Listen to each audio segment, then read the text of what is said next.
Praise the Lord. प्रभु यीशु मसीह के पवित्र और सामर्थी नाम में जय मसीह की। हालेलुया। एक बार फिर से हम परमेश्वर का धन्यवाद करते हैं कि परमेश्वर ने हमें आज का दिन दिखाया। मेरे प्रियो, धन्यवाद करते हैं उसने हमें जिंदों की जमीन पर जिंदा रखा।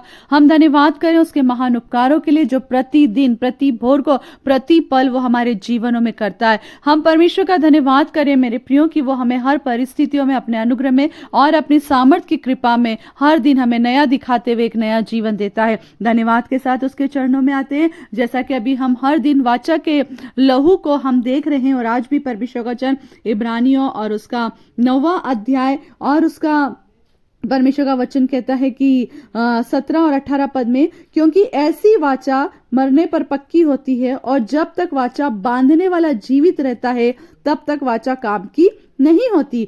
इसलिए पहली वाचा भी बिना लहू के नहीं बांधी गई। हालेलुया। और इसी के साथ एक और वचन में पढ़ूंगी और परमेश्वर का वचन कहता है, हालेलुया, परंतु परमेश्वर का हम धन्यवाद करें। परमेश्वर का वचन कहता है, और व्यवस्था के अनुसार प्राय सब वस्तुएं लहू के द्वारा शुद्ध की जाती है और बिना लहू बहाए क्षमा नहीं होती। हम इन वचनों को अभी देख रहे हैं। प्रभु का वचन कहता है मेरे प्रियो की जहां पर है ना, वचन कह रहा है क्योंकि जहां वाचा बांधी गई वहां वाचा बांधने वाले की मृत्यु का समझ लेना भी आवश्यक है। वाचा जब बांधी गई मेरे प्रियो, तो वाचा, अभी आपको इसी बात के ऊपर मैं बता रही हूं और परमेश्वर का आत्मा हमको यही सिखा रहा है कि जहां वाचा बांधी गई है, जब परमेश्वर के पुत्र यीशु मसीह के द्वारा हमारे जीवन में वाचा बांधी गई तो उसकी मृत्यु होना और मृत्यु के ऊपर उसका जयवंत होना यह हमारे लिए निश्चिंता। हालेलुया।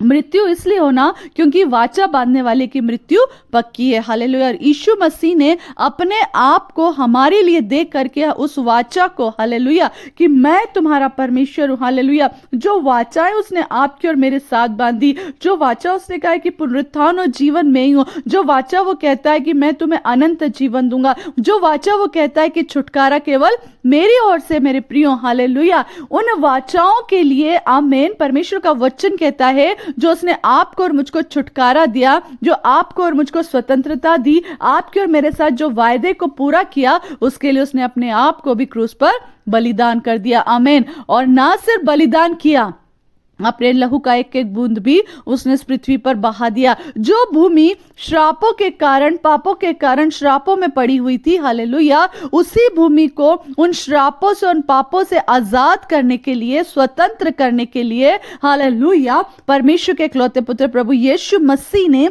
अपना लहू बहाया, ताकि हम उन बातों से, हालेलुया, जिन श्रापों को हमारे ऊपर थे मेरे प्रियो, जो श्राप थे इस पृथ्वी पर, यदि हम हैं तो हमारे ऊपर श्राप थे। ये पृथ्वी श्रापित थी, ये भूमि श्रापित थी, जो ऊंट कटारे और कटीली झाड़ियां और बंजरता को दर्शाती थी। मगर मेरे प्रियो, इसी पृथ्वी पर जब प्रभु यीशु मसीह का लहू बहाया गया, इस पृथ्वी पर उसका लहू गिरा, आमीन, हम परमेश्वर का धन्यवाद दें कि उसी लहू से आपका और मेरा छुटकारा हुआ। ये पृथ्वी स्वतंत्र हो गई। हालेलुया। परमेश्वर ने जिस तरह से हमारे जीवन को और हमारे हर एक बातों के लिए, हमारे आने वाले समय के लिए परमेश्वर ने अपने आप को क्या कर दिया? कुर्बान कर दिया, क्रूस पर कुर्बान कर दिया।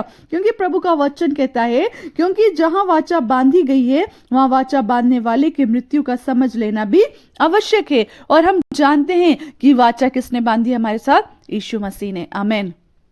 और उसने ये भी कहा कि मैं युगान युग तुम्हारे साथ, हालेलुया, वो सदैव हमारे साथ है। मेरे प्रियो, उसने उस मृत्यु को भी क्या कर दिया? पैरों तले रोन दिया। क्योंकि परमेश्वर का वचन कहता है, हे मृत्यु तेरी जय कहाँ रही? हे मृत्यु तेरा डंक कहाँ रहा? उस मृत्यु को जिससे आज हर मनुष्य क्या होता है? डरता है। मगर परमेश्वर का हम धन्यवाद दे कि उस मृत्यु को भी यीशु मसीह ने, आमीन, हालेलुया, अपने पैरों तले कुचल दिया। हालेलुया। परमेश्वर का धन्यवाद दे, वो तीसरे दिन मृतकों में से जी उठा। आमीन। आपके और मेरे लिए, आपके और मेरे पापों की क्षमा के लिए उसने आपको और मेरे लिए अपने आप को बलिदान तो किया, मगर तीसरे दिन वो फिर से जी उठा। परमेश्वर का हम धन्यवाद करें। प्रभु का वचन कहता, क्योंकि ऐसी वाचा मरने पर पक्की होती है और जब तक, हालेलुया, जब तक वाचा बांधने वाला जीवित रहता है तब तक वाचा काम की नहीं होती।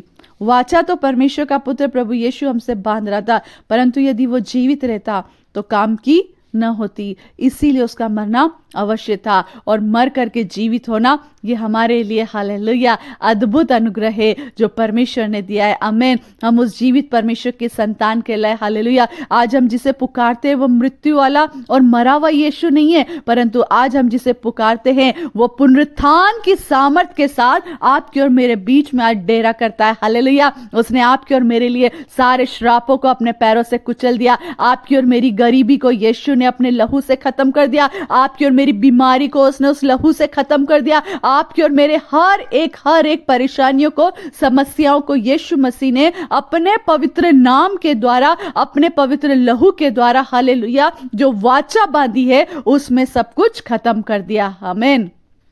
हम परमेश्वर का धन्यवाद दें कि हम उस जीवित परमेश्वर के इकलौते पुत्र यीशु मसीह की संतान है। हालेलुया। परमेश्वर ने हमें बहुत अनुग्रह प्रदान किया है और हम परमेश्वर का धन्यवाद करते हैं। इसीलिए पहली वाचा भी बिना लहू के नहीं बांधी गई। आमीन। हर जगह पर जहां वाचाएं बंधी है वहां लहू बहा है, और जहां वायदे हुए, जहां वाचाएं बंधी और जहां लहू नहीं बहा, वो वाचाएं, वो वायदे क्या हैं? वो पक्के नहीं है। यीशु मसीह इस बात से आपको और मुझको ये बताना चाहते हैं मेरे प्रियो कि बिना लहू बहाए क्षमा नहीं थी, बिना लहू बहाए हमारे लिए छुटकारा नहीं था, बिना लहू बहाए हमारे वायदों को पूरा करने वाला कोई नहीं था, मगर इन सब के लिए लहू बहाया गया और लहू बहाने वाला कोई और नहीं था, केवल हमारा प्रभु यीशु मसीह था, जिसे आज आप और मैं पुकारते हैं। और वो कहता है मेरे बेटे है, मेरी बेटी, तू मुझे जब पुकारेगा, जिन परिस्थितियों में पुकारेगा, मैं तेरे संग हूं। हालेलुया। आप चाहे कितने भी कोने में बैठे हो, आप चाहे कितने भी अंधियारे में हो, चाहे आप कितने भी श्रापों में दबे हुए हो, चाहे आप कितनी भी बीमारियों से ग्रसित हो, मगर मेरे प्रियो जब आप और मैं हालेलुया, जब आप और मैं कर्जों में डूबे हुए, जब आप और मैं परिस्थितियों को बिगड़ते हुए देख रहे, तब एक आवाज लगाना, मेरे यीशु, यदि आज तू मेरी सुधि लेता है तो मैं जान जाता हूं कि मेरा परमेश्वर मेरे साथ है। मेरे प्रियो एक बार उसे प्रेम से आवाज लगाइए, वो आपकी और मेरी सुधि लेगा। हालेलुया। और परमेश्वर ने आपके और मेरे लिए जब अपने प्राणों को दे दिया है, तो क्या वो आपकी और मेरी सुधि न लेगा? क्या सिर्फ उसने ऐसे ही इतना अपना जीवन जो बहुमूल्य कीमती था, हम उसकी कोई कीमत नहीं चुका सकते, मगर उसने आपके और मेरे पापों के लिए कीमत चुकाई है। आमीन। हम महंगी चीजों की कीमत चुकाते हैं, हम जो चीजें हमारे लिए बहुत एक्सपेंसिव है, जो बहुत कीमती है, बहुत अनमोल है, हम उसकी कीमत चुकाते हैं, मगर यीशु ने आपके और मेरे लिए हमारे पापों के लिए कीमत चुकाई, जिनका तो कुछ भी मूल्य नहीं था। अरे अगर वो पाप हमारे ऊपर रहते तो हम एक पल भी जीवित न रह पाते, मगर यीशु ने अपने लहू के द्वारा मेरे प्रियो आपको और मुझको स्वतंत्र करा। और इस वचन को एक बार फिर से मैं पढ़ूंगी। और व्यवस्था के अनुसार प्राय सब वस्तुएं लहू के द्वारा शुद्ध की जाती है और बिना लहू बहाए क्षमा नहीं होती। आमीन। सारी वस्तुएं यीशु के लहू में शुद्ध हो चुकी है और बिना लहू बहाए क्षमा नहीं होती। यदि आज आपके और मेरे जीवन में कोई भी पाप थे, कोई भी गंदगी थी, कोई भी श्राप थे, यीशु के सामने आ जाइए, अपने आप को उसके सामने समर्पित कर दीजिए। वो आपको और मुझको सहारा देगा, और सहारा देने वाला केवल वही है। आपको और मुझको उस गड्ढे में से उभारने वाला केवल वही है। आपको और मुझको अंधकार से निकालने वाला केवल वही है, और वो कौन है? प्रभु यीशु मसीह। हालेलुया। सो आइए हम परमेश्वर का धन्यवाद करें कि हमारे पास हालेलुया जीवित प्रभु यीशु मसीह, हमारे पास कीमती लहू की वाचा है, हमारे पास उन वाचाओं को बांधने वाले ने हालेलुया अपने आप को बलिदान करके हमें उस वाचा को पक्की करने के लिए उस मृत्यु पर भी जयवंत हो गया। हालेलुया। वो यीशु को हम स्मरण करते हैं, हम उसे पुकारते हैं और वो हमारी प्रार्थनाओं को सुनता है। हम धन्यवाद करते पिता, आज की सुबह जितनों ने इस वचन को सुना है, हर एक के जीवन में प्रभु वाचा का लहू, उन प्रॉमिसों को पिता, उस लहू की क्षमा को प्रभु, उस लहू की माफी को परमेश्वर पिता आप हम सब पर प्रबल करें और हम अपने पापों से ओ परमेश्वर छुटकारा पाएं। यीशु मसीह के नाम से हम धन्यवाद करते हैं और मांगते हैं। आमीन, आमीन, आमीन।